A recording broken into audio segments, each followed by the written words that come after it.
Welcome to Mysteries, Monsters, and Mayhem. I'm Shannon Lawrence. And I'm MB Partlow.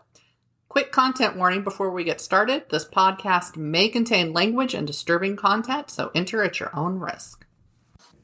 A quick apology. There are some sound quality issues with this episode, so we've done our best to pare them down, and we apologize for any inconvenience. Thank you for listening.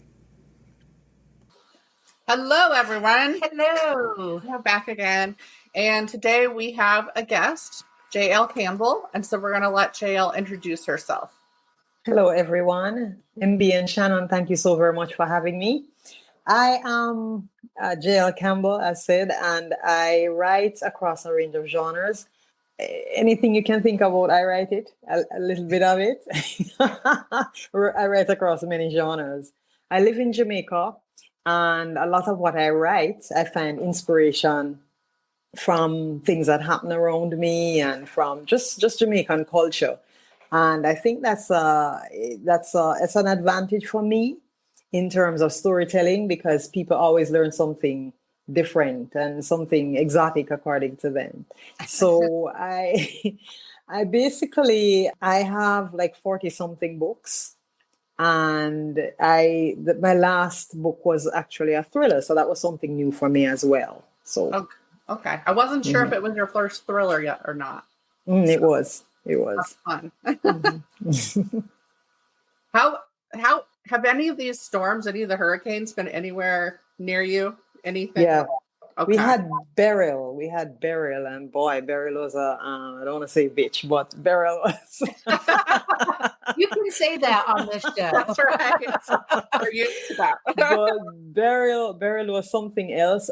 Thankfully, we only had leakages in a few spots, but we got those fixed. But I mean, for many people, particularly on the southern end of the island, some of them lost their houses, many people lost their roofs and so on. But, thankfully we came through that and people are trying to recover now. Okay, good. Well, I'm glad that your house held up. And so it's kind of dismal. The U.S., I feel like we used to cover where these storms were hitting outside of us, and we've become very insular in the news, it seems like, because all we heard were the ones that were maybe going to hit Florida, basically. That's true. I hear a lot of that. A lot of that. My husband watches a lot of MSNBC, so I'll hear, when you have a hurricane in Florida and where it moves to from that. And boy, Beryl, that one was really, really. That was the same one. What was the last one? Because that last one was a terrible one. What was that one called? It was after Helene. Why am I forgetting the name? That's insane. Oh, was it Helene? It was probably her. It was her. Helene tore up South Carolina really bad. Like whole towns are gone. All the way up to North Carolina. Yeah. Asheville, Asheville is like where the towns are gone. That's right. Because Asheville, the whole town's not gone. Because I know two people who live there and their houses were fine. But parts of that town just gone. So yeah, it's been a rough fall. I guess I was watching the Yucatan because I'm going down there in a week and a half actually to Playa del Carmen, and I loved their press because I was watching their news to find out how it was hitting down there, and they're so blasé. They're like, there's this big monster going right over top, and they're like, they're showing everybody's still out. The clubs are still open. They're like, we're going to get some wind and rain is what their news story said. I was like, wow, okay. The huracanas. I was like, they're not great. So they're not worried. I guess they're going there like, look at the lightning. Yeah. You get used to it after a time, yes? Yeah, I imagine. Because you must. Because everybody I know in Florida is every year. They're used to every year. So some years are worse than others, but it's every year. I have a friend whose mom lives near the coast in Florida, and they were going to get hit. The first one flooded their garage, but the house was okay because the house is built over the garage. And I said, is your mom thinking about moving? Because her mom is in her 80s.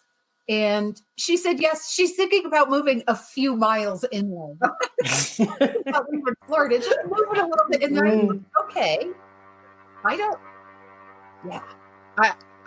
Yeah, I know. I want so badly to live on the coast again because we live in Colorado. That's where MB and I are. But before, I was born in California, then I lived in Oregon, then I lived in Maryland. So everything was at least near the coast. Maryland isn't a coast state really, but it's not very far. So here, I love it here, but I really miss the ocean. But then I'm looking and I'm like, so what kind of thing do I want to have to be afraid of when you're thinking of moving? Because there's a natural disaster anywhere you live that can happen. That's true. Fire. Yes. Wildfires are big here. And drought. We have tiny earthquakes in the mountains, but we don't ever know that they're happening. I got an earthquake app just to look at it because I thought about moving back to Oregon and I was curious. And there was one in Colorado the day I looked too, but it was cold Colorado and I don't even know where that is. So what was the first book you published? What was the genre? Romance? It was a family drama actually. Okay. And it was about this family where the gentleman, he had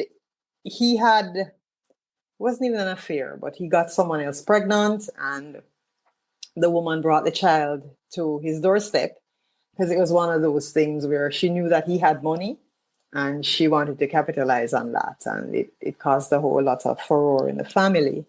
And then eventually they got through it. They adopted a little boy. I mean, they brought him into the family. It caused a lot of problems, of course. But eventually it all worked out. And yeah, they were, and there was a little bit of a drama in there too, because the woman who had brought the child, she was killed. And it was thought that it was the father who had done it, but actually it wasn't. It wasn't. And from there, I moved on to romantic suspense because the second book that was published was a romantic suspense novel. It was about this guy he's basically selling drugs. And he meets this girl and her uncle, is the person who facilitated his getting his drugs off the island. So, he was in a weird situation in that the uncle is sticking him up for more money to help him get the drugs off the island. And she's in the middle and she doesn't know he's a drug dealer. So, of course, the uncle outs him and they break up. But the uncle went on to be dealing with someone who was a much more high level. And so he eventually gets killed and, happiness reigns at the end. There you go. You kind of have to. And anything but horror, right? Kind of have to. What other genres have you written in? I've written a little bit of paranormal, don't write much of it, but I have written one or two paranormal stories. I've also written, but mostly I write contemporary romance. I've written 3 inspirational fiction books, not a preachy type of book to say, come to God and, do right and all of that. It's not like that. It's people who are ordinary people who live ordinary lives. Extraordinary things happen to them. But they kind of come back to where they were in terms of their faith. And yeah, they survive their issues. Okay. Yeah. Mm-hmm. So happy stories ultimately in the end. Basically. Yeah. That's nice. I'm that kind of girl, it seems. That's all right. Like I was gonna say, it's nice to be able to end your stories happily when, the bulk of mine, I don't know. I mean, I guess if you escape in the end, it's a happy ending. Yeah. So, yeah. They're bloody. Yes, yeah. And sometimes it's really just not a happy ending. So that's it. My tech support's here now. Normally I would have had him on helping. So yeah, people know we're having some technical difficulties. So if you hear anything on here, we're doing our best. So, but yeah, my tech support was out of the house, but JL's tech support was very nice to be helping your son. So do you have just the one son or do you have how many kids? Just the one child, the one child. And he's all of 23 now. Oh, okay. Ooh. He's 4 years older than my son. Okay. Yeah. Okay. So good ages. I like that. Adults, fun. Teens and up, fun. I'm not a big little child person, but that's okay. My daughter's also a teenager, so I also like her. It's all right. I figured I should put that in there. It sounded like I was excluding that. But her, no. Yeah, it is fun when they grow up. Mine are 20. Oh God, I'm going to screw this up. 25 and 28. They would never forget because they do listen to the podcast. They'd be like, "Oh my God, Mom, you don't even know how old we are." Right? You're going to get they're going to be like, "So you don't know how old I am?" And you're going to be like, "What are you talking about?" Yeah, because I will have forgotten. It will have aired later. Yep. After the conversation. I'm going to go ahead and get started with my story. I figure maybe getting this stuff when just in case more technical difficulties come, like. We should be jumping in. All right, so I covered the disappearance of Natalee Holloway. And boy, this one, there was so much to this once I started looking into the person who did it. And there was a lot I did not know about this story. And the whole thing that made me think of it is that last year news broke on it. So that's why I decided to cover it. And I was going to do a whole spiel afterwards on the whole, I don't even know what it has a name and I've forgotten it, but like the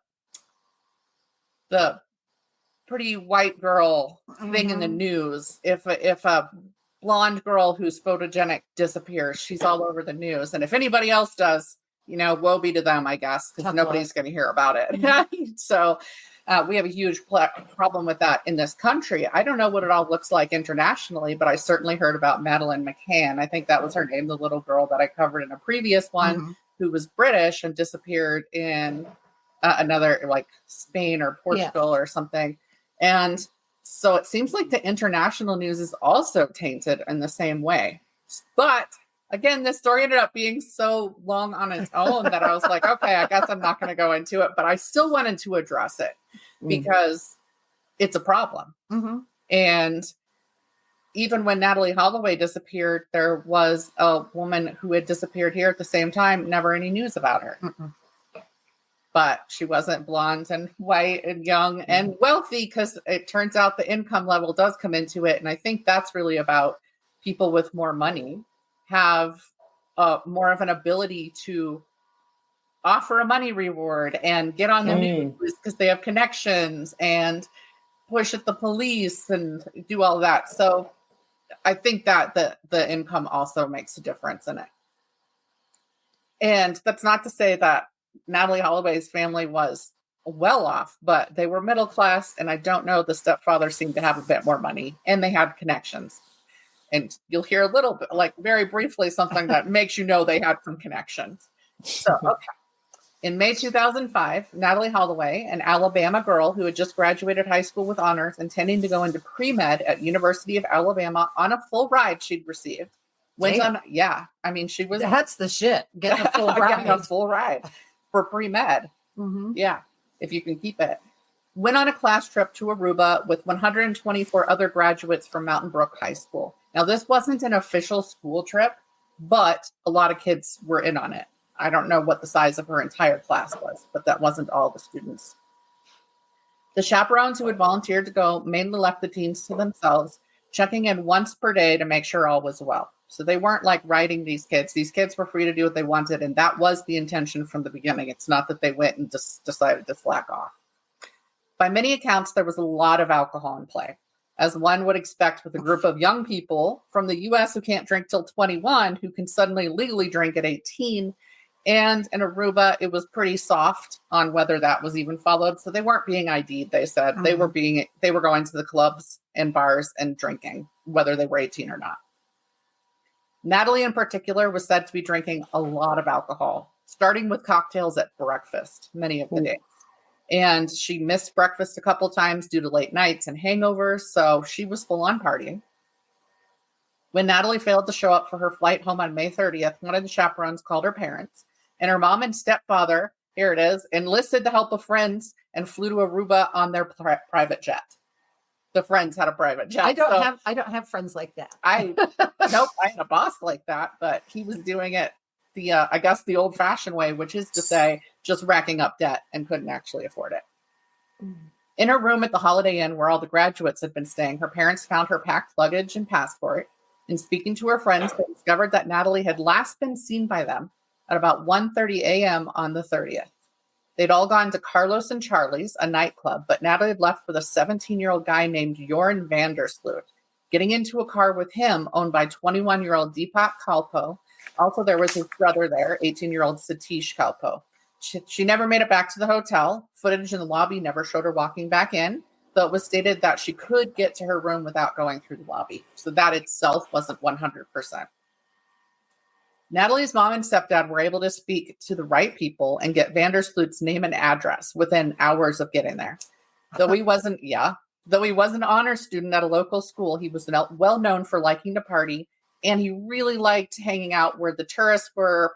He preferred blondes, Americans, that sort of thing. He had a type. Mm-hmm. They gave his information to the authorities, who went there immediately, and they actually took the Twitties, which is her mom's married name.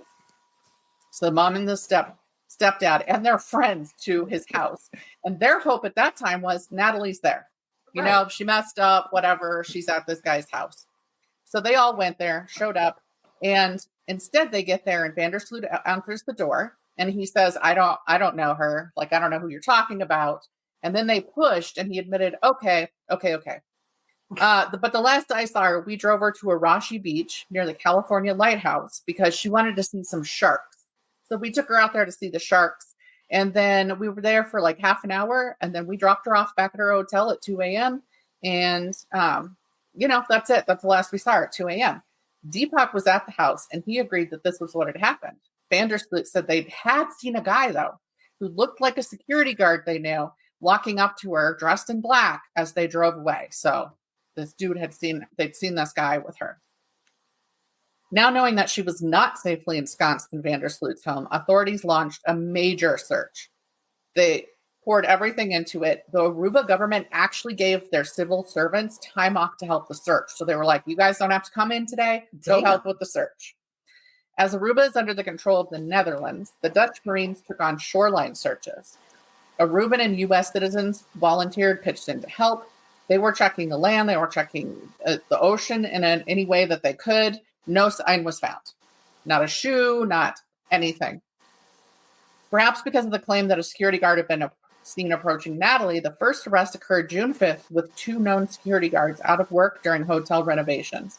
No public statements were given on their arrests, though they allegedly had a history of cruising tourist areas for women. Seems like that was kind of a popular thing to do for the guys in the area. It is in every tourist area. Yeah. And they were released June 13th. It's like all the women cruising military bases. Mm-hmm. While John and Joan were still being held, that was their last names, Vandersloot and Kalpos were arrested. They had been wiretapped and kept under surveillance since shortly after police first spoke with them, and actually their emails were being checked. They didn't say how they were doing all this. Then they arrested a DJ on June 17th, stating the arrest was because of something one of those 3 main suspects had said. June 22nd, Vandersloot's father, Paulus, was arrested. No further information was given on why, but on the 26th, he was let go along with that DJ. Paulus was an attorney and later sued for unjust detention, which he won. But when he tried to get monetary damages, he did win that at first, and then it got overturned. They didn't say why. So he never saw a dime, and he had to return to work because he thought he was going to get money. And they'd spent all their money on legal actions concerning himself and his son. Though it does sound like it was important that he do that because he was an attorney and he was looking to become a judge. So he needed to have it clear that this was an unjust arrest. So I understand that part. Stories changed from the original. And now the 3 men were saying that Deepak had dropped Vandersloot and Natalee off near a Marriott hotel, but that Vandersloot had then left her unharmed on the beach there and walked home after calling Deepak to let him know he was doing so. As would become habitual, you're going to hear this, oh my gosh, so many times, with Joran Vandersloot, he changed his story again while still in custody, saying actually Deepak had dropped him at home and the brothers had driven off with Natalee still in their car. Authorities didn't lend this admission any credence, though. And I found their reasoning kind of problematic and based on a cliche of the Southern United States. It's not entirely false, but in a statement, the police commissioner, Gerald Dompig, said, quote, "This girl, she was from Alabama. She's not going to stay in the car with 2 black kids." And I was like, wow, sir. Wow. It's not 1930. So, yeah. But, so listen, Okay. I've said my share of stuff about Southerners sometimes, especially when we're in an election year. But they're not all racist, and especially like teenagers are not all racist from there. So should probably make that clear in case I've also said stuff when I'm mad about like Texas or something. So he did feel the story was that the brothers had dropped the 2 off by the Marriott. That's what they felt rang of truth to them. The brothers got their hearings and were released on July 4th, the same day that the Royal Netherlands Air Force got into the search using infrared sensors on F-16s. Authorities continued to take extensive actions and searches, addressing various tips coming in, because now they have the whole world looking at them. This is bashing into the news very hard. A gardener called in a tip that he'd seen Vandersloot acting mysterious when he was in a car with the Campbell brothers between 2:30 and 3 a.m. on the night of Natalee's disappearance at a tennis and racket club. He said that he'd seen them driving in. He said Vandersloot had tried to hide his face, and that was why it had stuck out to him. This led to police draining a pond nearby, and they didn't find anything. Someone referred to as just the jogger said they saw some men burying a blonde woman in the landfill. And I'm like, and you just waited to come forward till now? What? Cadaver dogs were brought in to search the landfill, and it would later be searched again multiple times. No avail. I was like, are they going to find another body? Because sometimes you hear those stories like, oh, she's not there, but somebody is. No. Throughout all this, Natalee's family offered rewards for more information, increasing the amounts as donations came in and their desperation grew. The reward grew to $1 million if she was returned home safely, or like even Aruba Banks raised money to help, but I think they raised like $20,000, or $100,000 for information that led to her remains. Even that amount was raised as hope dwindled, getting to $250,000 in August. The FBI became involved with the investigation, stating that Aruban authorities had been very cooperative. They gave them all the information they had. There was information sharing happening. On August 26th, someone new was arrested, along with the rearrest of the Campbell brothers. Now, I purposely didn't want to keep putting the names out there of the people being arrested because it's really not their story, and they don't need to have people eyeballing them because a lot of people still doubt them. There'll always be somebody. This new suspect was friends with the 3 prime suspects and had also been involved in an alleged incident where he had taken photos of an underage girl and touched her inappropriately. It was implied that the Campbells and Vandersloot were involved in that incident as well. Like, there's a lot of problematic stuff happening around here. September 3rd, all 4 were released. The second arrest of the brothers was admitted to have been an attempt at pressuring them by Dompig, which didn't work. In March 2006, as random searches were still ongoing, including a search of sand dunes near the Marriott, Vandersloot granted an interview to Fox News in which he said, Natalee wanted to have sex, but since he didn't have a condom, he chose not to. He was the righteous one. I find that very hard to believe. Yeah. Weird, yes. Yeah. No, sir. Those people exist, but yeah, it's certainly not him. He also claimed he'd called Satish, the younger brother, to come pick him up at 3 a.m. because he had school in the morning and that he felt guilty for leaving her alone on the beach, even though that's what she'd requested. Satish's lawyer stated that he was in bed and never went to pick Vandersloot up. In case you've lost count, this is the 4th variation on Vandersloot's story. Sometime in 2006, Dompig, the commissioner, told the press that he felt Natalee had died of alcohol poisoning or possibly drugs, as it had been insinuated that she'd also been messing around with those along with the alcohol, and that someone had hidden her body after that. He also stated that Aruba had spent $3 million on the investigation so far, and that was 40% of the police budget for the year. damn. Wow. Significant. Natalee's family said she never would have done drugs, but they'd also said she never would have left her friends at a nightclub to get into the car with 3 male strangers.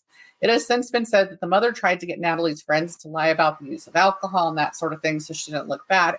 And of course, we do know that the press will use something like that to make somebody look almost as if they deserve something that happened to them, right? So I get it, but at the same time, she was having them lie, and that never helps an investigation. Right. There were various other brief arrests throughout 2006, but they didn't go anywhere. They even arrested somebody in the Netherlands at one point. The Dutch National Police took over at one point, and in 2007, they joined back up with Dutch police. In 2007, Vandersloot released a book about Natalee's disappearance, still claiming to be innocent. I will not name the book. On April 27, 2007, authorities searched the Vandersloot home, even digging into the yard and sticking like metal poles down because they'd gotten some tip. The Calpo home was then searched on May 12th. On November 21st of the same year, all three men were arrested again with newly discovered evidence given as the reason, though we've never heard what any of the evidence was. Vandersloot had by this time returned to the Netherlands, but was sent back to Aruba for his arrest. November 30th, the Calpo brothers were released again. On December 7th, so was Vandersloot. The judge found that not only was there no evidence against the men, but there was also no evidence Natalee was dead. The case was officially closed on December 18th. January 31st, 2008, Peter R. DeVries, a reporter, said he'd solved the case and that he would give the solution on a TV special on February 23rd, of course. He provided a recording from an ex-convict and friend of Vandersloot who caught the other man on tape smoking pot and claiming Natalee had some sort of seizure while they were having sex on the beach and became unresponsive. So when he couldn't revive her, he called a friend who took care of the body by loading it onto a boat and dumping it into the sea after making Vandersloot go home. So he didn't know exactly where it had been dumped or anything because, he'd been sent. The named friend claimed to have been away for school in Rotterdam, so he couldn't have done it, and he was never arrested, so I don't think he was lying. It is that version number 5 of Vandersloot's line, or maybe I've lost count. I don't know. The Aruban prosecutor tried to get an arrest warrant based on this, but it was denied repeatedly. The evidence on the recording wasn't in keeping with the evidence in the case. Vandersloot said he was high and lying in order to impress the man who he thought was a drug dealer. The man who'd done the secret recordings, Patrick van der Eem, had been taped on that same interview, thinking cameras were off, bragging that he figured he could make millions of dollars off the situation and that he knew the guy who had got rid of the body. He'd signed a book deal because of this. And then when he found out that they'd been recording him and that was out there, he threatened to sue them over the secret taping. His book did come out on June 25th, and he was arrested December 13th of that same year for domestic violence, where he allegedly struck his girlfriend with a crowbar, then fled police in what they described as a risky manner. Throughout all this drama, authorities criticized the reporter who had created the special program for doing that instead of, say, turning the evidence over to the police, because now it's out there, they can't use it. Right. So it wasn't going to help with anything in the case, but he got his fame from this, believe me. On November 24th, not having gotten enough attention out of it, Vandersloot did another Fox News interview where he said he actually sold Natalee as a sex slave, that she was in Venezuela. He said his father had paid off police about it and the brothers had been part of it. Then after it aired, he took it all back. He wrote them a letter and said, no, it wasn't true. Then he gave Fox a recording. I know. This guy. That's 6, I think. Somewhere. I don't know anymore. 6. I stopped counting. He gave them an audio recording that was supposedly a conversation between him and his father, where his father discussed the human trafficking, meaning he knew about it. But authorities said the second voice wasn't his father, but just urine talking more deeply. So he was doing both sides of the conversation in the recording. This guy is twisted. Earlier in November, DeVries once more got undercover footage of Vandersloot, this time showing what appeared to be him arranging sex trafficking of women in Bangkok. He had apparently been going by the name Murphy Jenkins and pretending that name, I know, and pretending to be on production for a modeling agency in order to trick the women. Thai officials began an investigation. I was not able to find anything else on that, but it clearly didn't go anywhere. In February 2010, Telegraph, a Dutch paper, publicized an interview the previous year that had happened with RTL5, a TV station, where Vandersloot said he'd taken Natalee to a party where they got drunk and did cocaine, and she fell off a balcony and died, so he'd hidden her body in a swamp. March 29th, 2010. Things took an uglier turn when Vandersloot contacted Natalee's mom and said he'd tell her how Natalee had died and lead her to the body if she forked over $250,000.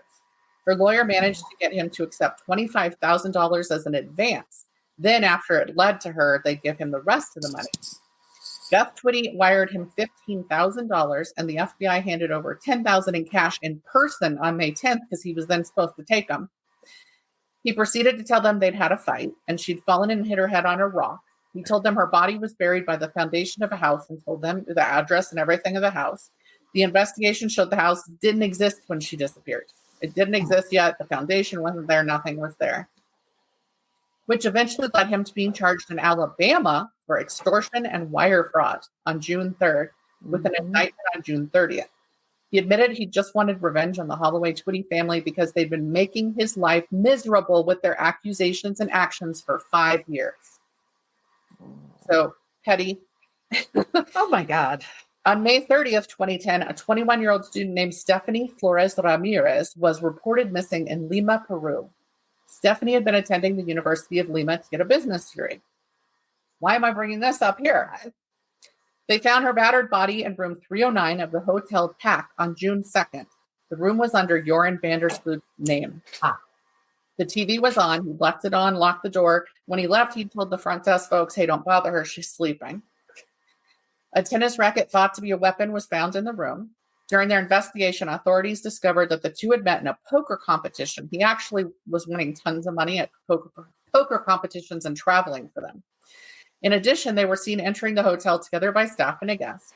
Her car was found 50 blocks away with her belongings missing, including jewelry, credit cards, and $11,000 she'd had, $10,000 of that being winnings from the poker tournament. Peruvian officials are apparently far more decisive than Aruban officials. They named him a suspect immediately. Interpol was notified, and he was seen entering Chile on May 31st. He texted an ex-girlfriend for money, saying he needed to fly back to Aruba. On June 3rd, he was found and arrested by Chilean police. So fast. With a bunch of handy evidence in his possession, including his bloody clothing that he got. Wow. He told police that he hadn't killed her. Rather, there had been armed robbers in the room who killed her when she wouldn't be quiet during the robbery. Also said he was going to turn himself in once he got to Santiago. Chilean police handed him over to Peruvian authorities on the border June 4th. Video evidence showed that the two had arrived at the hotel at 5 a.m. on May 30th. He left at 8:10 a.m. to go to a store across the street, returning with food and 2 cups of coffee. Then he left with bags at 8:45 a.m., 35 minutes after he brought 2 coffees, showing he was bringing one to Stephanie, too. The autopsy showed that Stephanie had died of blunt force trauma, fractures, as well as a brain hemorrhage. Her face was battered, and there had been asphyxiation as part of the murder. She had amphetamine in her system and had not had sexual intercourse before her death. The blood on his clothes matched her blood type, and there was evidence found on his laptop about both Natalee and Stephanie, like searches concerning things. June 7th brought a confession from him after being interrogated for hours with a Dutch interpreter and a state-appointed lawyer present. He said he'd gone to get breakfast and coffee and returned to find her on his laptop. He felt she had found information pointing to him as the murderer of Natalee Holloway, and he struck her. She hit him back. Then he launched into his assault as she tried to escape. He beat her, then smothered her with his bloodied shirt. He claimed that he was high on marijuana when he assaulted her, as if that, pot doesn't usually make people murder people. Aggressive. Right. Oh. So, okay, bud. And that he also took amphetamines after the murder to amp up before leaving the hotel because he was exhausted. His toxicology report showed no such drugs in his system. And it did matter there, by the way, because in Peru, it can be kind of an extenuating circumstances if you are found to be on drugs, like kind of a temporary insanity type thing, and it can lighten your sentence and such. So that's why he was claiming these things. He took back his confession once back in a cell, saying he was coerced and couldn't read the Spanish on the confession he signed. But the presence of the attorney and interpreter during his questioning ensured that didn't hold water and his confession was not thrown out. Vandersloot's reputation had preceded him to Peru, and he had to be put in a cell near the director's office due to fear that he would be assaulted or killed by fellow prisoners. Even while they were transporting him, there were people out throwing stuff at the cars and yelling stuff at him. He actually had to be kept guarded 24 hours a day, but when he asked to be sent to an Aruban prison in exchange for telling them where Natalee's body was, he was turned down. He filed a series of complaints to try to delay his trial or get out of it entirely, but none worked. A psychological evaluation found him to have antisocial personality disorder, and they noted he had indifference toward the suffering of others.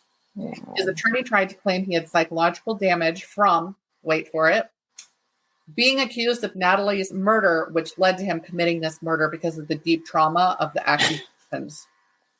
Wow. For real. That's so trashy.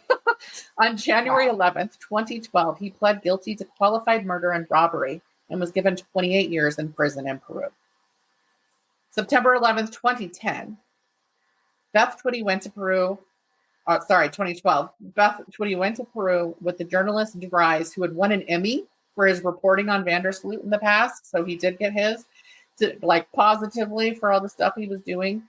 To visit with the prisoner and ask about Natalee's disappearance again, he handed her his attorney's card and told her to talk to the attorney. And by the way, there was a whole thing. Apparently, DeVries and Beth had snuck in a camera. They got busted by the Peruvian prison officials there was a whole thing around this too. I decided it wasn't worth the time to cover that. In the same month, Dave Holloway, Natalee's dad, filed a petition to have Natalee officially declared dead. Beth fought it, but it was granted. Ultimately, it took a surprising amount of time for that to be granted. In February 2021, after having been moved to a harsher prison at high altitude years before, he got an additional conviction for drug trafficking inside the prison using sugar beets to move the drugs. He set up an intricate trafficking system that had become international from this thing. Here's the thing. He was actually an honors student in Aruba. He wasn't an idiot. He was just a psycho. For this, they added 17 years onto his sentence, but the maximum that can be served in Peru without a life imprisonment sentence is 35 years, so he'll be out in 2045 no matter what. In 2023, the Peruvian government allowed Vandersloot to be sent to the U.S. to be tried for the extortion and wiretapping previously mentioned. It took that long. Basically, there was just a warrant out, right? When he pled to a lesser charge, he had to reveal what had happened with Natalee. He said he got Deepak to drop them off a ways from the Holiday Inn so they'd have time to walk and he might have a chance with her. I wondered why they kept mentioning the Marriott. They were kissing on the beach, but then he started feeling her up, in his words. She said no, but he refused to stop, so she kneed him in the crotch. He stood up and kicked her so hard in the face, at which point he said she was either unconscious or dead from the kick. He didn't know which, so to be safe, he found a nearby cinder block and bashed her in the head with it to ensure she was dead, then dragged her into the ocean until he was knee-deep and floated her body out into the water, then walked home. The brothers were not involved. It looks like charges will never be pressed because the statute of limitations in Aruba was up at the time of the confession. It's 12 years, though they've publicly stated that they're still looking into their options. For the extortion, he got 20 years, but they'll run concurrently with his sentence in Peru, so he'll never see time in the U.S.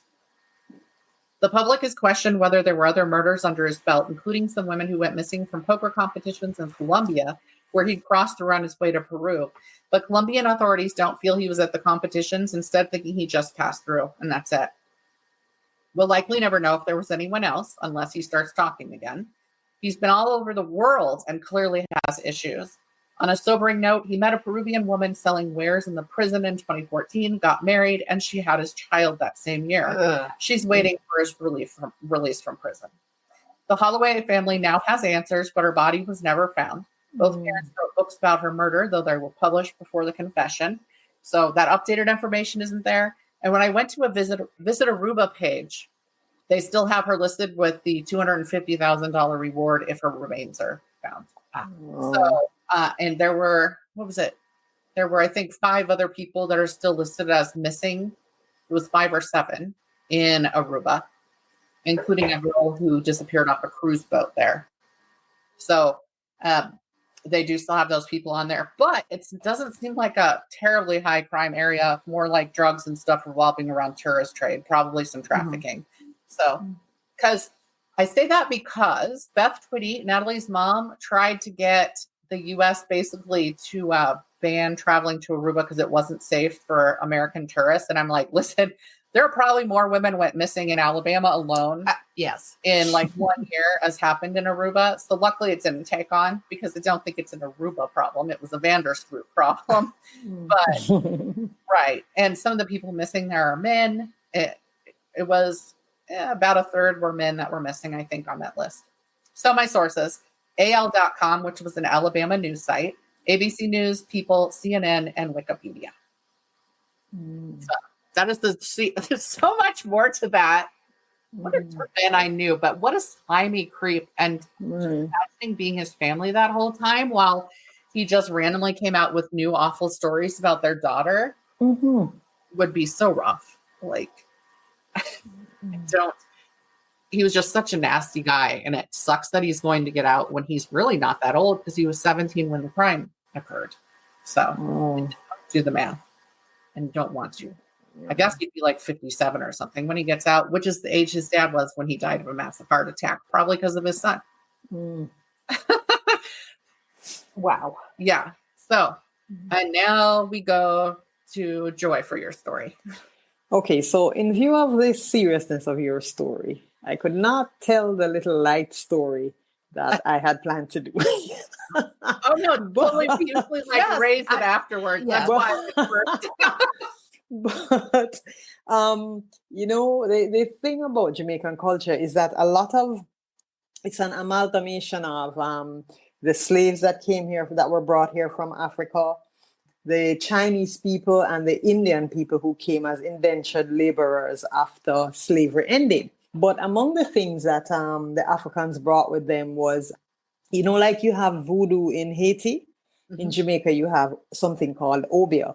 No, it's not a religion, but it's something that is illegal, by the way, on the island. But it's how do I describe it? It's like something that you can system. Yeah, but you can use it to harm people. Okay. Yeah, some people, I think they do it for protection and to advance in life, but there are people who also do it to harm other people. Okay. So it's not a religion, but like as you say, it's a belief system. So I wrote this is the stories from a collection that's on the internet. It's Don't Get Mad, Get Even. So one of the stories that I wrote had these two people in it and who were using Obeah to trap each other. So Miriam's calls grew more frequent and insistent with each hour. I feared this was the end. Months before, she'd made a peaceful picture in her casket.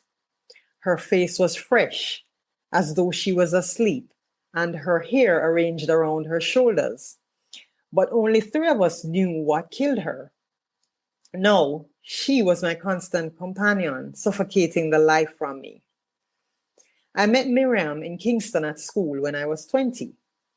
She came from a farming community in Clarendon and was the first in her family to attend university. She was proud of her achievement and wasted no time with frivolous activities like parties and social clubs. She belonged to a band of students who'd formed a study group.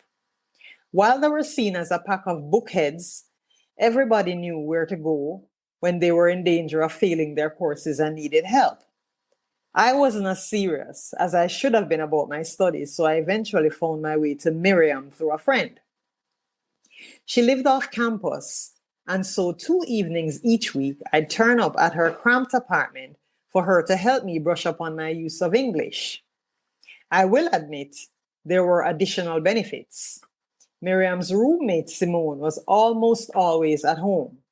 She wore skimpy t-shirts and shorts, which never failed to get my attention. Since Miriam and I had a platonic relationship, I had no second thoughts about enjoying what Simone had on display. I never got the feeling Miriam objected to my lack of attention whenever Simone passed through the tiny living room. But after a few weeks, Miriam moved us to the handkerchief-sized back veranda. I tended to look over my shoulder whenever there was movement in the living room, and my restlessness irritated Miriam. "You're not going to pass if you don't settle down and pay attention," she would say. I'd sigh and wonder who appointed her to take up where my mother left off. I put up with Miriam's bullying because she kept me supplied with drinks and snacks, and at my age, I still needed constant refueling. All the same, the back patio began to feel like a mini prison. And one day when Miriam left me to revise, I watched her stroll toward the sliding door. I hadn't noticed before how nicely she fit into her jeans or how snugly her t-shirt fit. On her way back, the sway of her hips mesmerized me, and I admitted I hadn't looked at the book since she left. She put both hands on her sides and says, "Kyle, you're hopeless." That day, I invited her out, and soon we were inseparable. The only time we were apart was when I was home at nights. Sometimes I didn't sleep at home, which distressed my mother.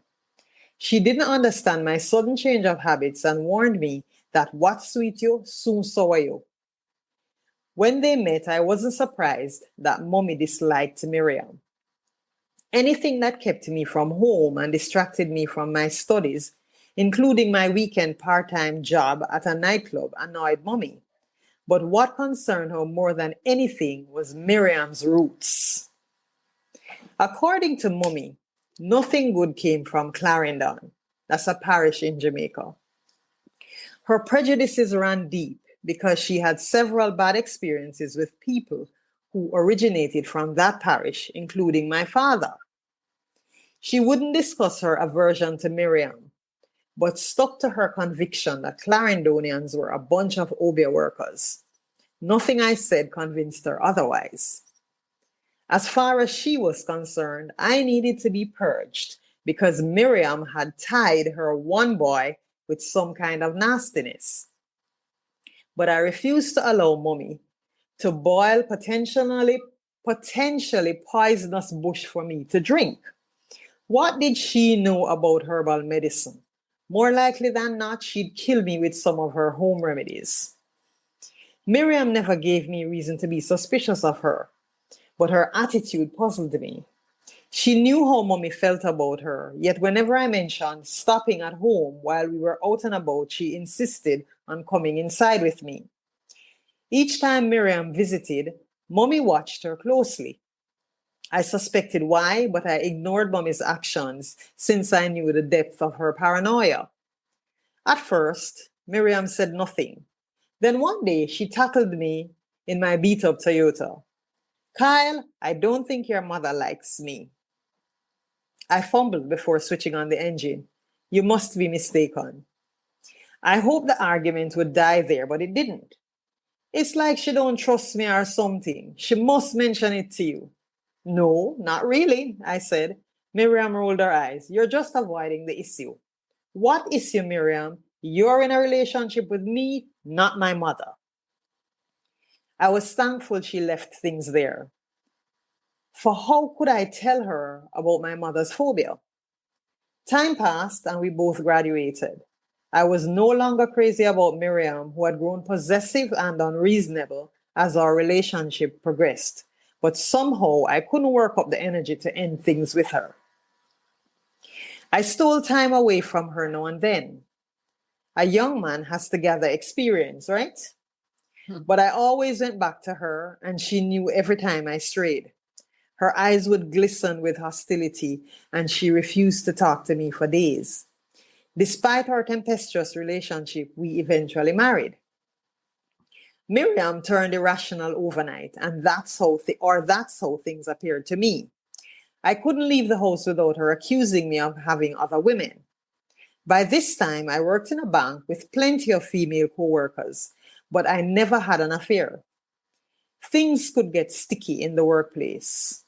Miriam didn't believe I was faithful, and I soon grew tired of the constant quarrels and ignored her when she threatened to fix my business. We planned to have children, but wanted to improve our finances first.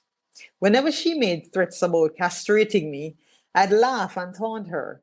"Remember, you're not pregnant yet, so careful you don't end up without a chick or a child." She'd push out her bottom lip, twirl her hair around her finger, and glare at me. "You take this damn thing for a joke, but I'm as serious as a judge." I hated arguing over nothing, so when she got like this, I'd say something that showed she was being irrational. "Miriam, you have nothing to worry about. With the way you watch me, If I was cheating, you wouldn't catch me already? She'd hiss her teeth and then flounce away, leaving me with my thoughts for company. I wondered where she found time to keep tabs on me, having launched her career as a lawyer.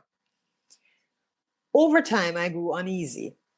An unexplained fear gripped me whenever I was alone in our apartment. This made no sense until one afternoon when I went home early. I was feeling off color and my supervisor gave me the rest of the day off. I poured lemonade from a jug in the refrigerator and then dug in the freezer for ice. My hand bumped a package that didn't have the size or consistency of frozen meat. I frowned and reached for it. The small carton stirred something in my chest that might have been fear. Ages passed and I stood in the kitchen wanting to know what was inside the box. It was a while before I opened it. I shook off the now familiar anxiety, but it returned to clog my throat while I cut into the plastic wrapper shielding the carton. 2 vials of red gold liquid and a tiny square of cardboard lay within the container. The box also held something that looked like certificate paper, only it was more pliable. On the paper, my name was written within a cluster of unpronounceable words. I attempted to read the words aloud, but my mother's cautionary advice over the years took root, and I scanned the text in silence. The presence of a tag from one of my briefs and some strands of my hair chilled me. I knew the hairs were mine because I sometimes trimmed myself between visits to the barber. Whenever I did so, Miriam would busy herself scooping up clumps of hair instead of waiting for me to finish. She'd mutter about my untidiness, never mind the fact that I would have cleaned up after myself given a chance. Though still not feeling 100% well, I confronted her when she came home. Only her eyes admitted her guilt, and in a heartbeat, I understood my mother's worry over her one boy. Had Miriam tied me like Mommy thought all this time? I shook my head. Did it make sense?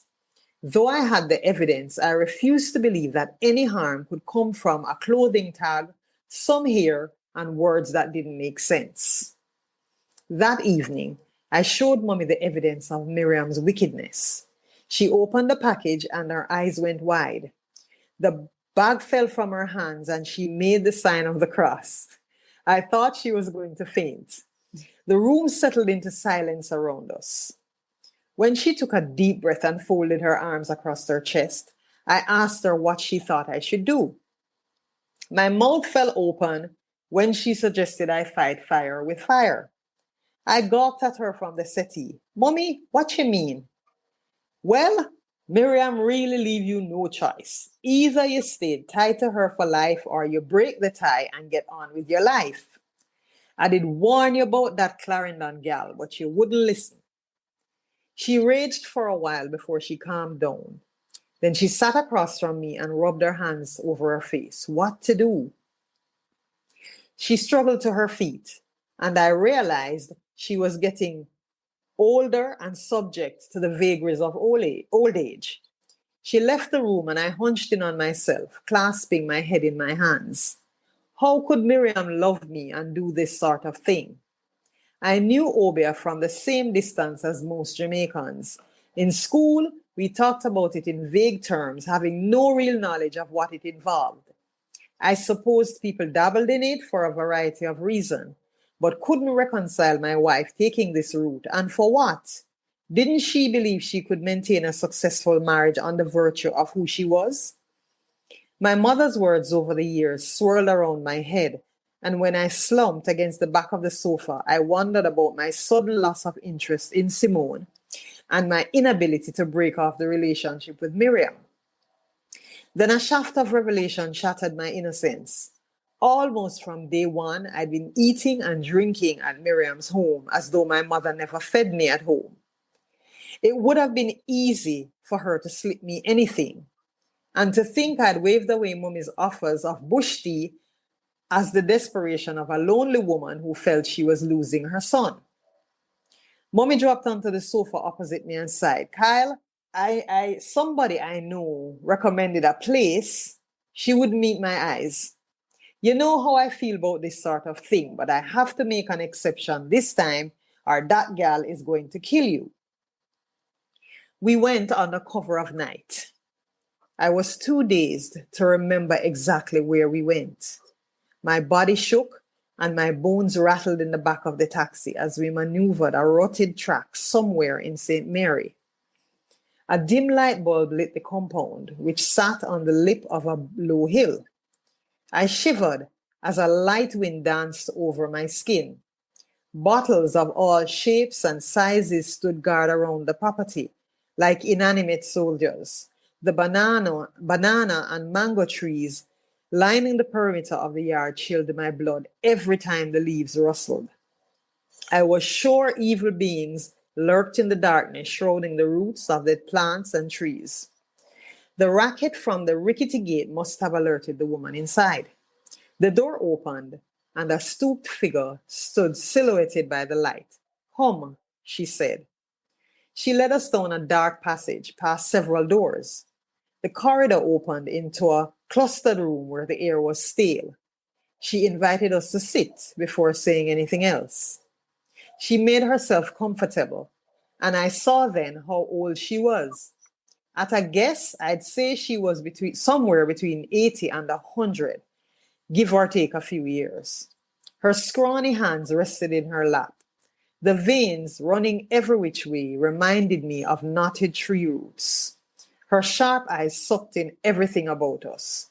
A glance at my mother huddled next to me confirmed that she was just as terrified. The lack of teeth distorted the woman's words. Why you come to see Miss Joelle? Fearful or not, my mother hadn't lost her spunk. You is the Obeah woman. You must know why we come. Miss Jewel's mouth opened to loose words that set my scalp crawling. What I know is that the woman I'm married to won't stop until she kill him. Mommy slid me a sideways look that said she knew this all along, and I was the foolish one who refused to believe the obvious. I shrank in my seat, but composed myself when Miss Jewel stared at me out of eyes as black as naseberry seeds and continued to tell me things that made my testicles shrivel and crowd close to my body. I don't recall much after she opened, a square of cloth resembling the skin of some hapless animal, but eventually she provided what she called a never-fail potion and told me not to worry. But her sly grin, coupled with some hidden knowledge in her eyes, made me uneasy. That night, I convinced Miriam that I had gone out for drinks and cricket talk with a few co-workers. I'd conveniently left the mobile phone at work, so there was no way for her to track me. After she tired of our argument and went to the bedroom, I had a shower. Later, I puttered around the house under the guise of locking up, and while she was engrossed in a soap opera, I laid my own trap. Somehow, I made love to Miriam several times that night, all in an effort to show her I was sorry for staying out late. In the morning, I served her coffee and toast in bed, not forgetting to spoon a generous dose of Miss Jewel's potion into the hot liquid. Nothing happened for a time, but our home felt as though we were at an impasse. We were like two boxers taking a timeout in our respective corners, resting yet conscious of the opposition's strength. Each day, I watched anxiously for any signs that meant I was in decline. I only ate what Miriam prepared before my eyes, which meant making up different excuses for not having dinner at home. 3 months after my visit to Miss Jewel, Miriam fell ill. Trips to the doctor's office were fruitless. He found nothing wrong with her, but I knew the nature of the problem. Over the weeks, her energy declined to the point where she spent most days in bed. While she lay there, her eyes followed me as though she suspected I had something to do with her illness. When she had visits from her family, I refused to leave the room. After what she did to me, Why take the risk of having them give her anything to improve her health or finish the job she'd started on me? One night, she confronted me when I brought her more doctored tea. Kyle, what is in that tea? My hand jerked and tea sloshed over the rim of the cup. I frowned. What you mean? Her eyes dared me to lie. Every time you feed me, I feel like my insides are burning up, like my veins are going to explode. I raised my eyebrows. Then I felt her forehead. The fever obviously gone to your head. Breathing hard, she flung my hand away from her face. I know you're trying to kill me. What I ever do to you? I smiled. You forgot what you do to me? I never wanted to marry you, but you didn't give me a choice. Well, it's your turn to live with the decision you made. Miriam glared at me from the bed. Even when I'm dead, you will never be free from me. I trembled but held my ground. I'd come too far to have Miriam pour doubt or regret down my throat. With false bravado, I said, you can say anything you want.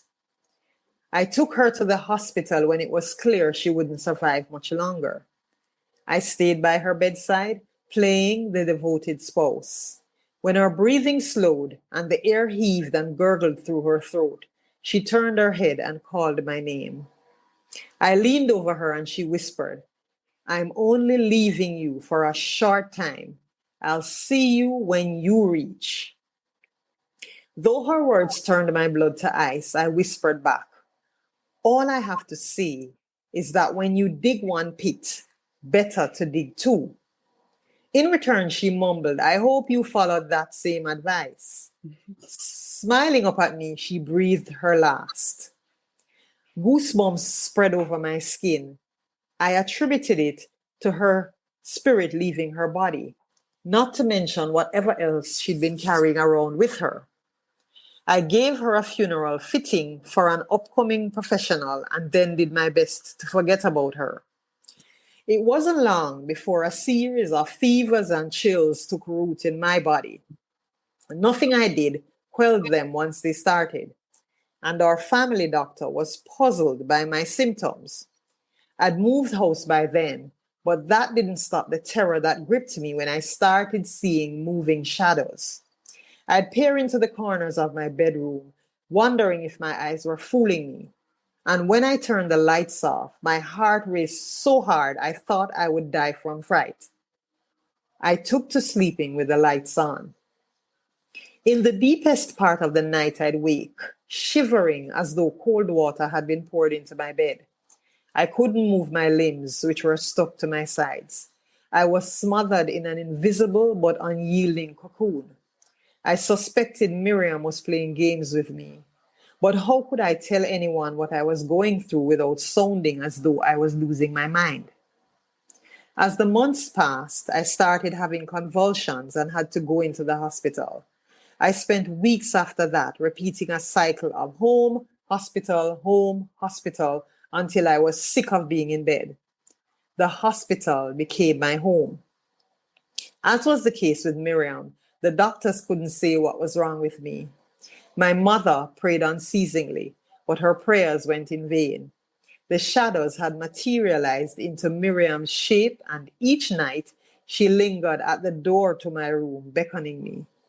She looked beautiful, but I wasn't fooled. Ugliness lurked below. Staff and visitors passed her going back and forth, but I was the only one aware of her ghoulish presence. She terrorized me for 2 weeks before I felt the tide shifting in her direction. As darkness fell, I rode a wave of pain, suspecting it would be the last. Miriam crept ever closer. When the haze melted from my eyes, she appeared beside me, a horrible caricature of herself. Writhing worms replaced the locks she so loved in life. 2 glowing orbs reflected my terror. Her mouth morphed into a gaping hole. Icy arms squeezed me in a putrid embrace. The last thing I heard was a scream ripped from my throat. She swallowed it in the fiery abyss of her mouth. Nice. Out of curiosity, I looked up if voodoo is illegal anywhere in the U.S. and it isn't. The only place that tried to do anything to moderate it was New Orleans, of course, which is the one place that's still even mentioned at this point. But theirs was basically back in the slave times when they were banning anything because they were afraid of it and they thought it would lead to an uprising. They banned any of the dancing or rituals except on Sundays, which I found interesting. Well, actually, because for people in Haiti, it's actually a religion. It's actually a religion. I think it's Voodoo, Voodum, something like that. It's a religion for them. But there is also the side of it where people do evil things like what I just related to you in this story. So I know that in Jamaica, though, it was forbidden as well. They didn't want the slaves to do it. They didn't want the slaves to do anything like that. No dancing, no drumming, no nothing like that. Because they felt it would, encourage them to revolt. Yeah. That's always the fear. Heaven forbid somebody that we're abusing and keeping down and keeping captive actually fight back, right? Yes. No, yes. Realistically, how dominant is it as in Jamaica? Like, has it kind of fallen away in modern days, or? Well, there are people who believe in it. Most don't. But I know that people are able to harness the powers of evil to harm other people. But most people do not believe in it. And then you have a few parishes where it's said that the people practice it. Like the one I mentioned, Clarendon, and then there's St. Mary. They say that people, practice it there, and people actually pay. You have to pay to get the services that they provide and the potions and whatever. So, but it's illegal. It's illegal. They were trying to legalize it a few years ago. The government was trying to legalize it, but of course there was an outcry because people fear it. Because if it's something that you can use to kill other people, I mean, most people fear it. Got you. Okay. So that makes, because that was kind of going to be something that I was going to ask about too, was how much of it being illegal is more kind of a form of racism or, if whatever term would be culturalism or something, and how much is because it's actually felt that bad things would happen if it was legal. I think from a legal perspective, it was just that it was something that the people were not to do, basically. It's not something that I think it's been on the books from way back that, so it might have been something that was instituted from colonial time, that it was against the law. And I really need to look that up, but I know that it's illegal. I find it interesting the government was actually pushing to legalize it. Yeah. Clearly somebody in the government. And not vice versa, where it was the people trying to. Right. And people were outraged. The churches were outraged, of course. That makes sense. Yes. Yeah, and I think Santeria is related too. Same sort of background, same from the same place. What like Western Africa, I think. But I don't know. I imagine that one's probably illegal some places and not other places. But I do not know enough to talk about that in any educated way. So, yeah. Sorry, I have to tell you, I don't know why my phone battery is on 10%. It's usually very good and it stays, so I hope it behaves. All right. I have the headphone plugged into it, so I can't charge it. Okay, got you. Okay. So we'll have MB go ahead. Right. Okay, I'm going to also talk about missing people. Okay. This was, and you have to understand, Shannon and I do not coordinate. We at all. We just show up and go, what did you research this week? Right. And I think before you do that, have you ever thought of like writing some kind of book to do with the subject, to do with, your research and so on? Possibly someday. It has crossed my mind.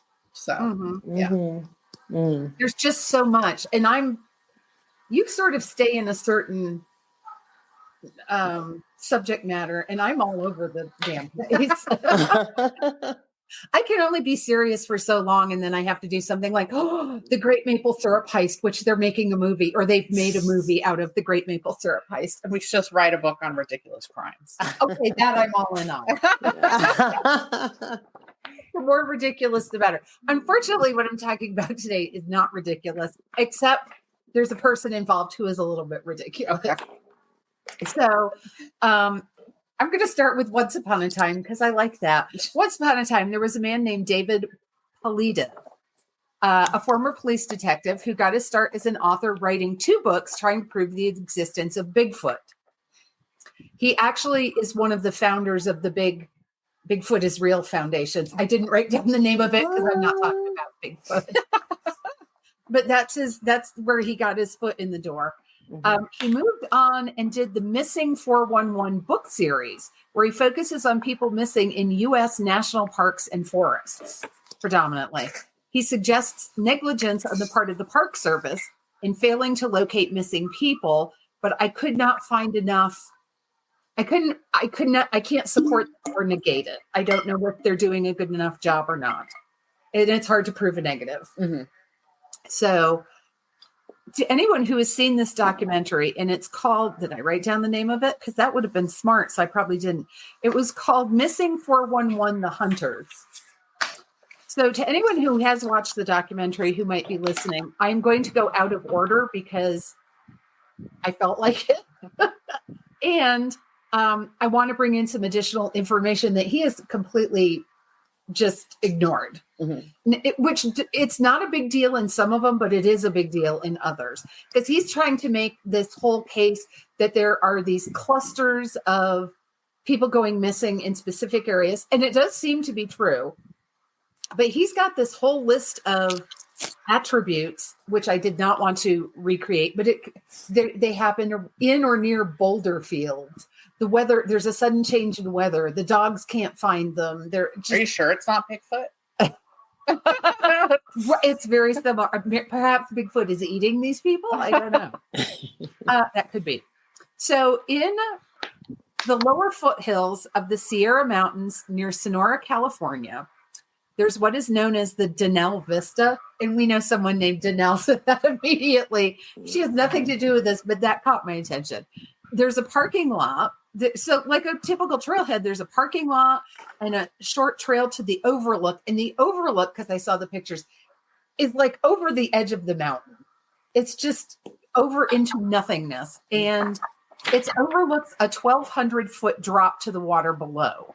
And it's just not, if you have a fear of heights, don't go there. And I'm not really sure why he included this little cluster in his documentary, because none of these 3 people are hunters. I was like, wait, we started with hunters, and he just got further and further and further afield. There were some I was like, I'm never going to get back the time I spent listening to that one, because it has nothing to do with anything. So on August 8th of 2004, 75-year-old Nita Mary Mayo went missing. She was a nurse. She was a fairly active woman, a regular hiker. She had told friends she was going over the hill to go shopping and told her coworkers. And the next day, when she didn't show up for work, her coworkers called the police. On August 10th, her car was discovered in the overlook parking lot. So her keys were in the car, but you could enter through a keypad. So you didn't have to have your keys in your hand.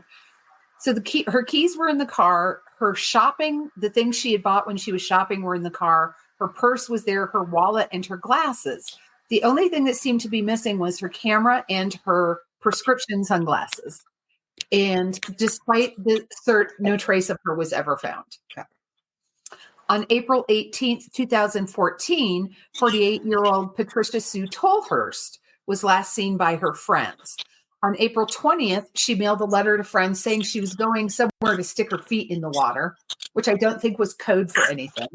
And on April 22nd, her car was found in the Vistas parking lot. Again, her purse and personal belongings were found inside, but no trace of Patricia was ever found. And there was a search. On April 28th of 2016, human remains were found in the area, but they didn't belong to Patricia or Nita, didn't belong to either of these people, and these remains have never been identified. So on October 2nd, 2016, 68-year-old Breck Phelps, who was a local fisherman, parked in the parking lot and hiked down to the water. And that's all they wrote. He was never heard from again.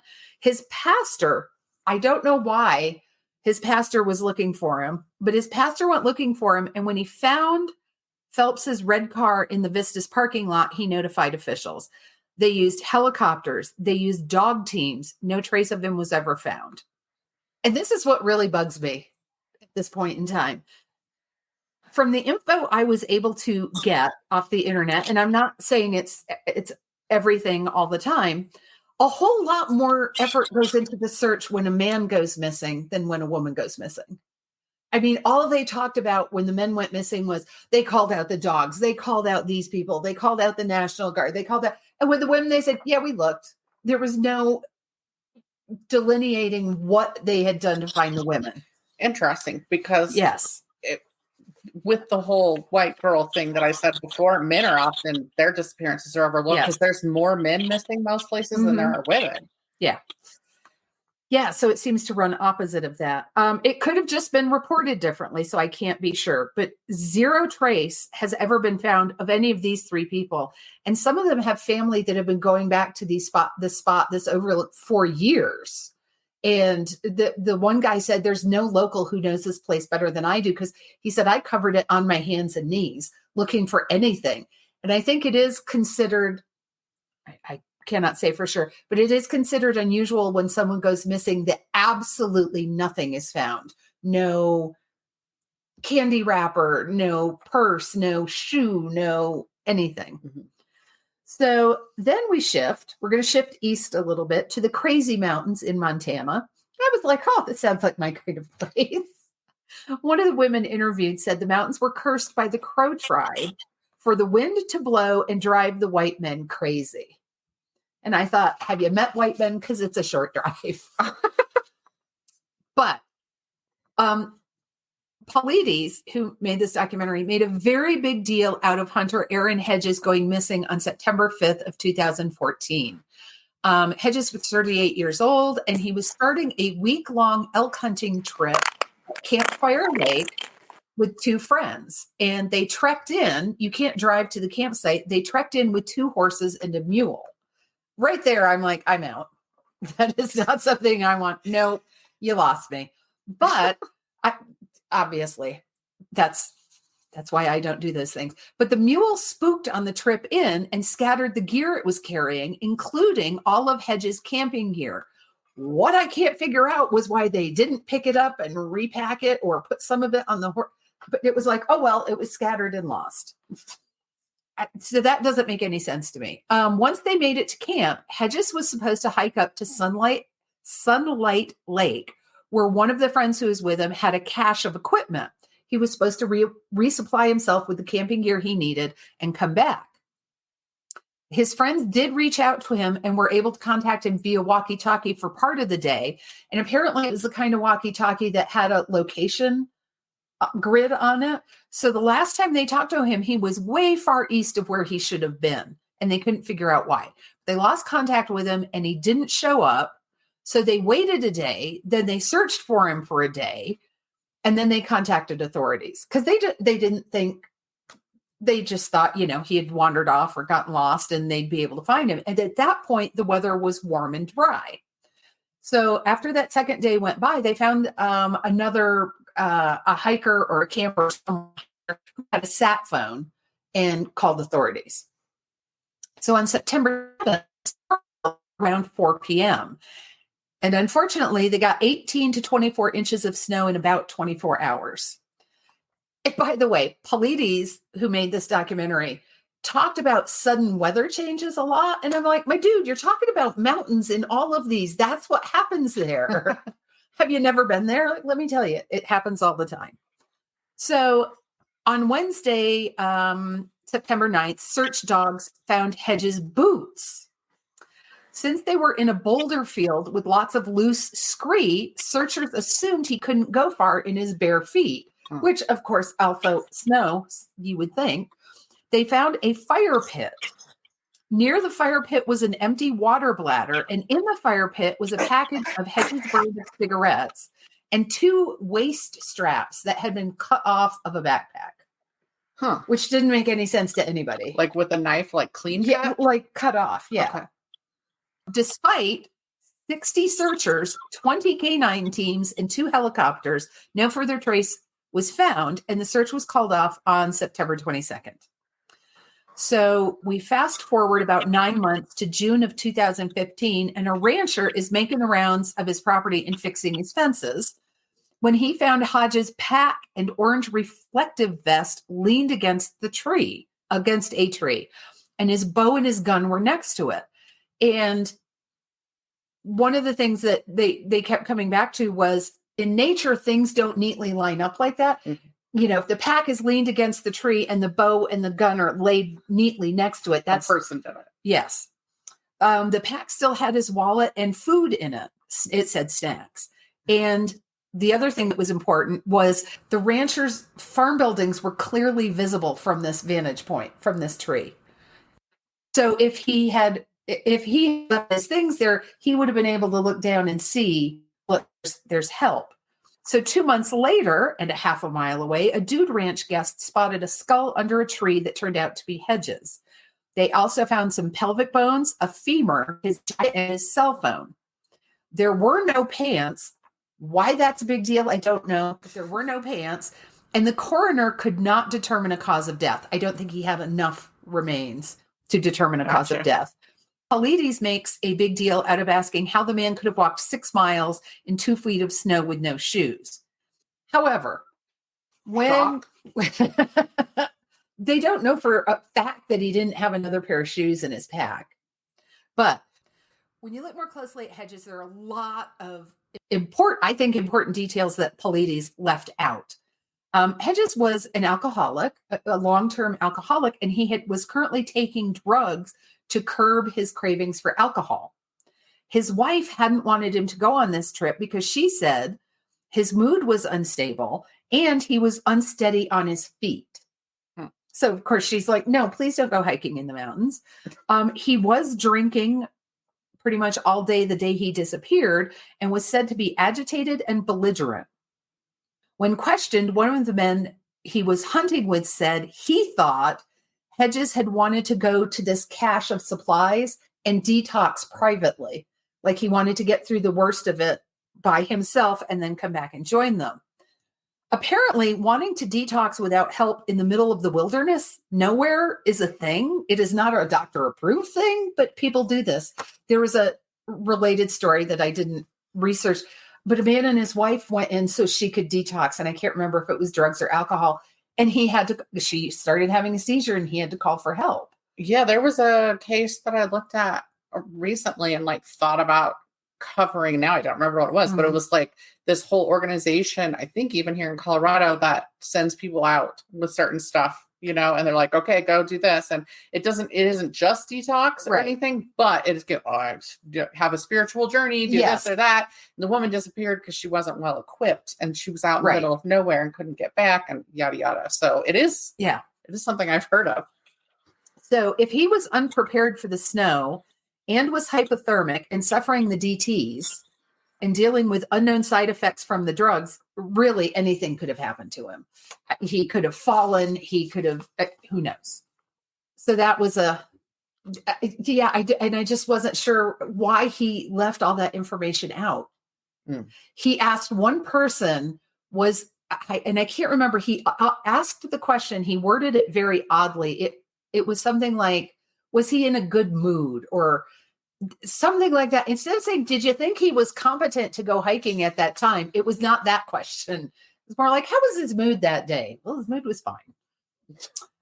Now, in a nod to our friend Sue, we'll dip south for the Santa Fe cluster of people who went missing, which sounds like a confection involving chocolate and piñon nuts, but it actually involves the 1.6 million acre Santa Fe National Forest.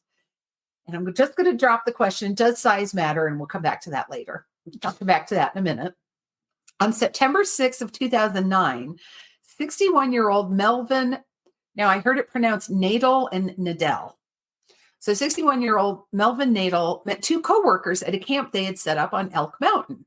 They were going to, and these now are all elk hunters out west. So the two friends, he shows up at camp late in the afternoon. They're going to hike up the mountain, and he's just going to go down the trail. Like, you can point and see where the stand of trees is, where he's going. He's not going a very long way. When the friends return just after dark, Melvin isn't there. His hunting blind had been disassembled and put back in his Jeep. Also in the Jeep were his GPS, his phone, and half a Subway sandwich. Hello, product placement, but I don't know.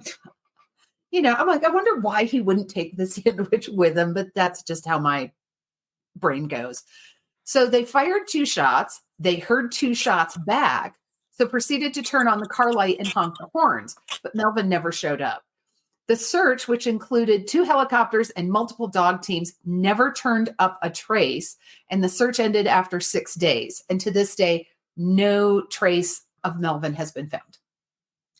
I do want to point out, if there's anybody who isn't familiar with the ways of the woods, it's not uncommon if a hunter is, if someone is lost in the woods and someone has guns, you fire 2 shots in the air.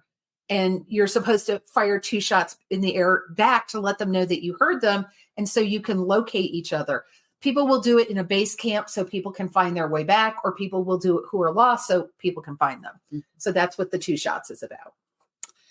In the same area, on July 30th of 2014, 75-year-old Audrey Kaplan disappeared. Now, she was mushroom hunting, but I suppose that still counts. I love the way you roll your eyes. So she was mushroom hunting with her husband near a ski resort, and she was a very fit woman.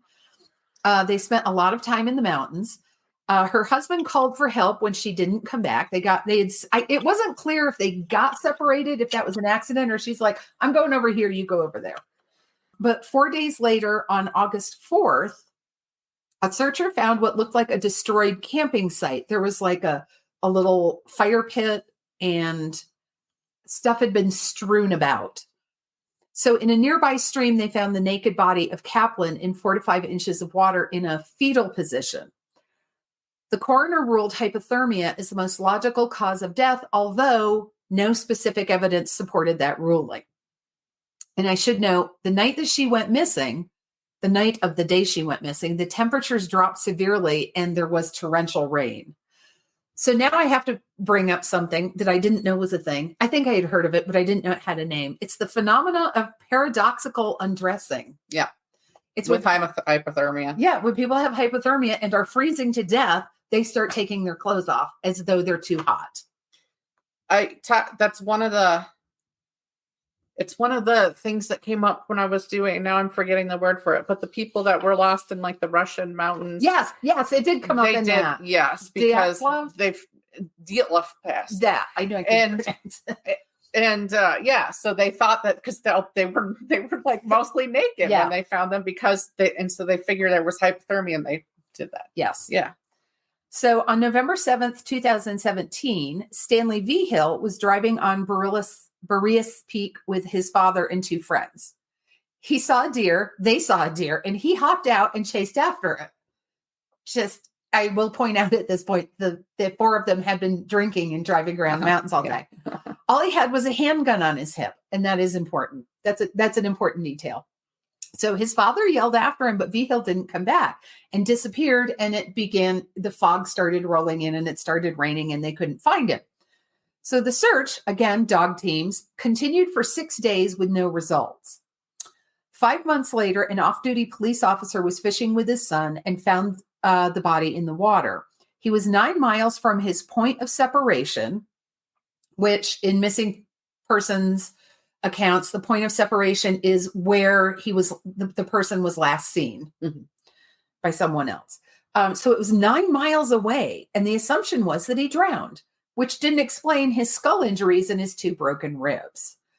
While he was missing, okay, so that's the Polides story, kind of ends there. Well, how did he get that far? What happened to him? And however, while he was missing, it turned out he knocked on a farmhouse door at night. It was after dark. And the woman who was home alone answered the door, and she said he was acting very jittery and very nervous, and he wasn't making a lot of sense. but he did say there was someone chasing him. She wouldn't let him in, and she eventually asked him to leave. And she could see the gun on his hip, and sometimes he acted like he was putting his hand toward the gun. I wouldn't have let him in. I don't think she did anything wrong.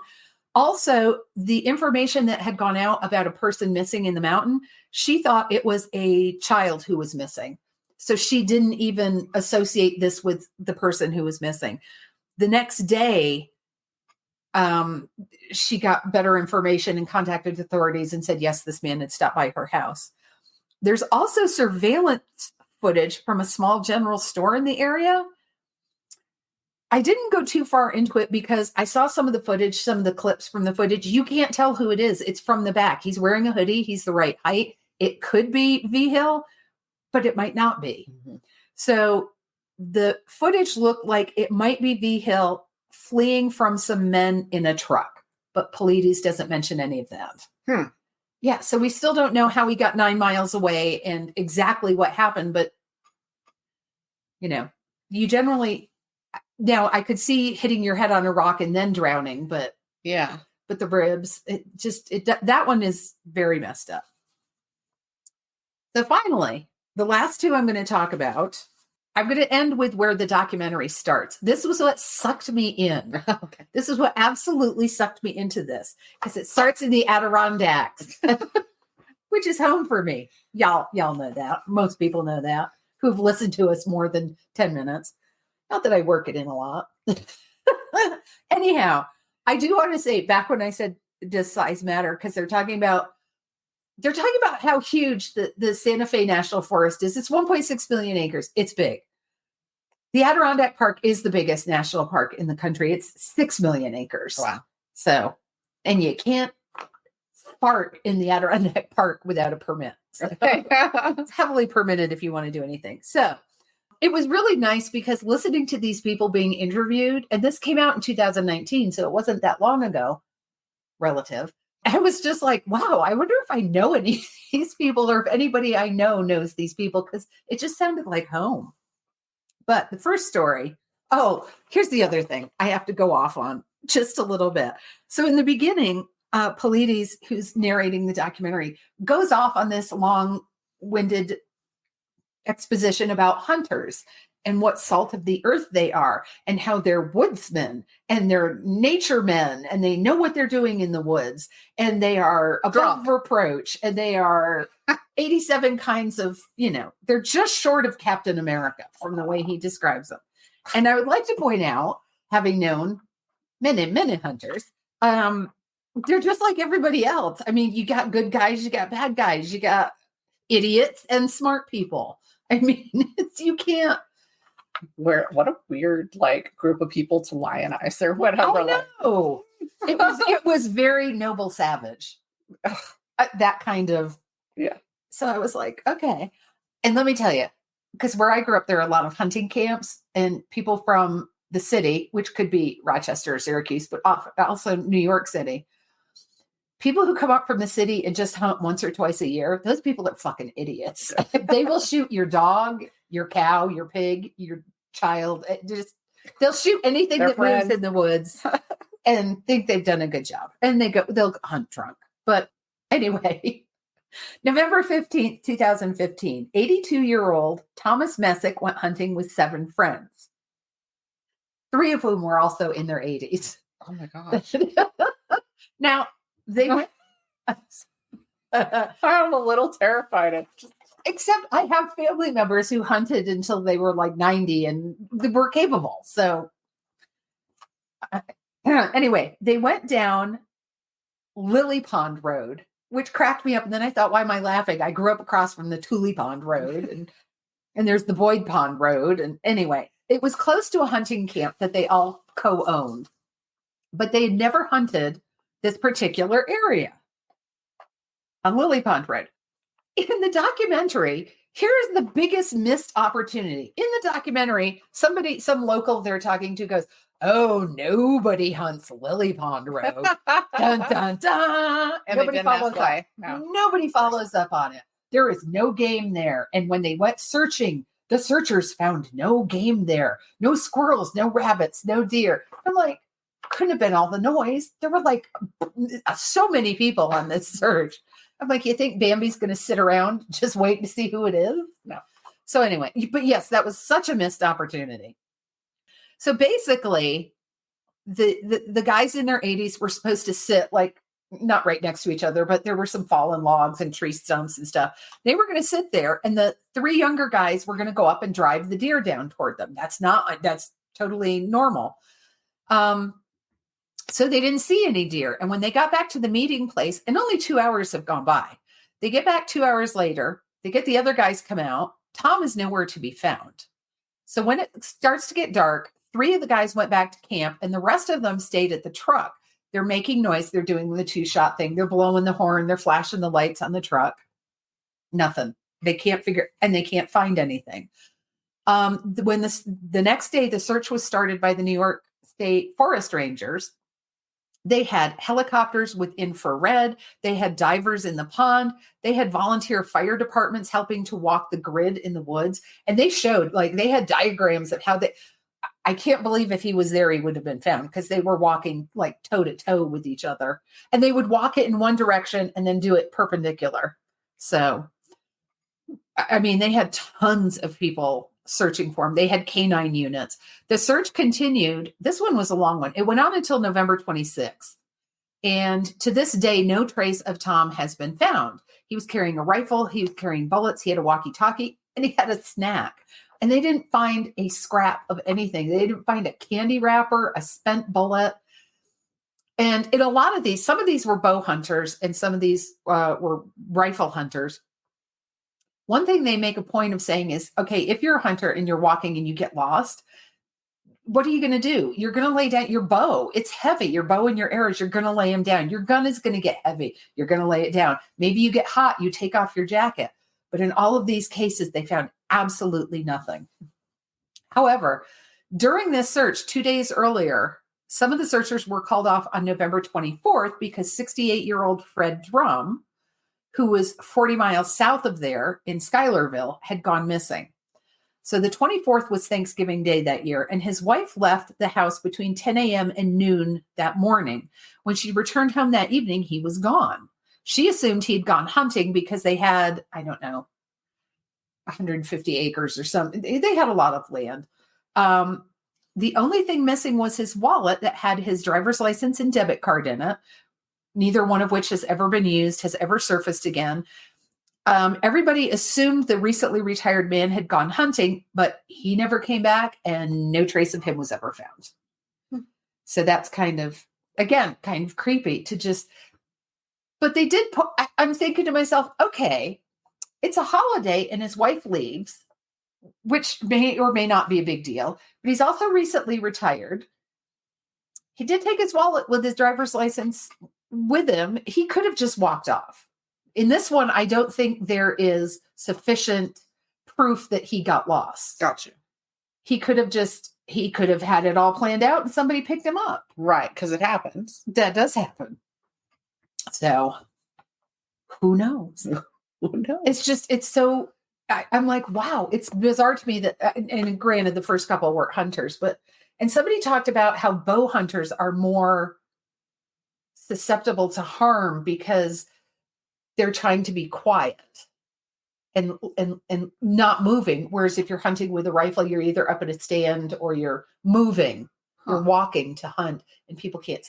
I don't know. That didn't completely make sense to me. No. Like, I've never thought of bow hunters as being particularly vulnerable. No. So, in fact, they're going to be the more skilled of the one would think groups out there. But and then we aren't even going to talk about the black powder hunters. There's people. That is. There are people who hunt with the old style. Got you, like muskets. Yeah. Okay. There are people who go out and hunt with that. I don't know why. Again, I was the one who said, "Yeah, you're going up the mountain with 2 horses and a mule. See you when you get back. I'll be home with my feet up with a hot cup of tea, reading a good book." So my sources for this were a friend of mine who sent. It was a compilation of documentaries. It was like, these are the mysterious documentaries you need to see. And I was like, oh, well, okay, I'll look through them. One of them looked so grotesque. I was like, no, I couldn't even watch the preview on that one. I'll send it to you. Right. StrangeOutdoors.com, Reddit, the Missing Enigma podcast, the CharlieProject.org, the Santa Fe New Mexican, Wikipedia, of course, and North Carolina MissingPersons.org.